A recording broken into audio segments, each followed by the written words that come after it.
Andito tayo ngayon sa tapat ng SM South Mall dahil meron tayo ditong gulong sa likod ng ating sasakyan. Ayan. Binigyan tayo ng BIS Philippines. Ayan, maraming salamat sa BIS Philippines dahil binigyan tayo ng BIS motorcycle tire na 1990 by 14 at saka itong 110 80 by 14. So ito pang harapan to ng Aerox at saka ito pang mga Honda Click, pang Mio. Ayan. Hanap tayo ng mabibigyan dito. Tapos papakabit natin. Tara. Ito, kuya, delivery ka? Naghanap ako manipis na gulong eh. Ikaw, anong size ng gulong mo? Pud yan? Pud ah. Pud na nga eh.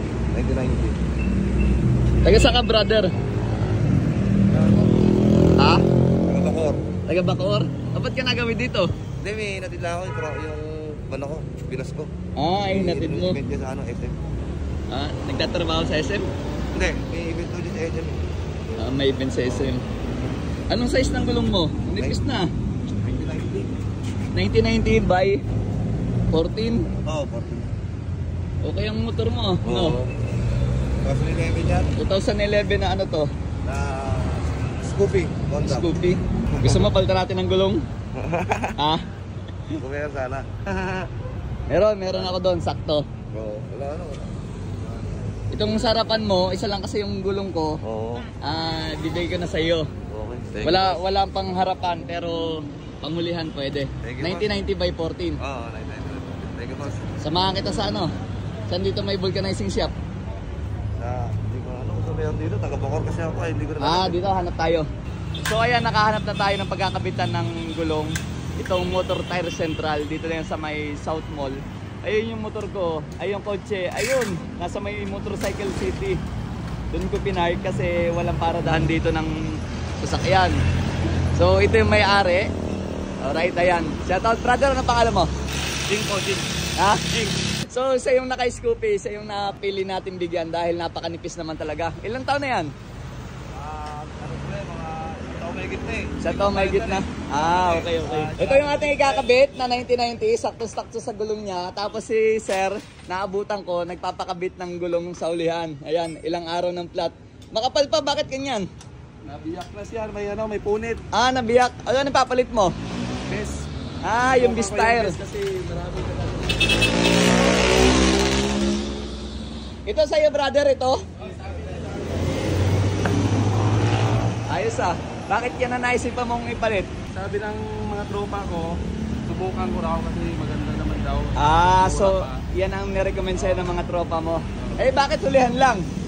Wala lang stock na na 1980. Sa harapan, walang stock, kaya yung sa likod lang yung pinalitan mo. O kami naman, sunod tayo, after niya, papapalitan natin. Ito yung para sa kanya. And then marami namang gulong dito. Ito, shoutout, brother. Ito yung Beast. Tapos may Zineos din sila. Tapos pang malalaki. Pang anong size ito? Pang mga PCX? Opo, ito pang PCX natin, mga extreme na. Extreme to. Ito yung dual sport. Pwedeng pang off-road, pwedeng pang highway. Kaya dual sports. Next. Okay na yung kay kuya. Kabit lang. Napilitan talaga si kuya ng ibang brand yung harapan. Gusto niya yung BIS tire ay walang size. Bakit walang size? Wala daw po dumating na deliver ngayon. Sobra kasing mabilis yung niya, yung 9080. Ginagamit kasi yun sa harap likod, kaya madaling maubos. So yun, BIS tire, baka naman makompleto yung inyong size. Diba? Wala dumating, ang daming order. Wala daw order. Ito yung kanyang gulong. Putput na talaga. Kahit yung kanal sa gitna. Ayun Ganun lang pala kabilis. Kapag marunong.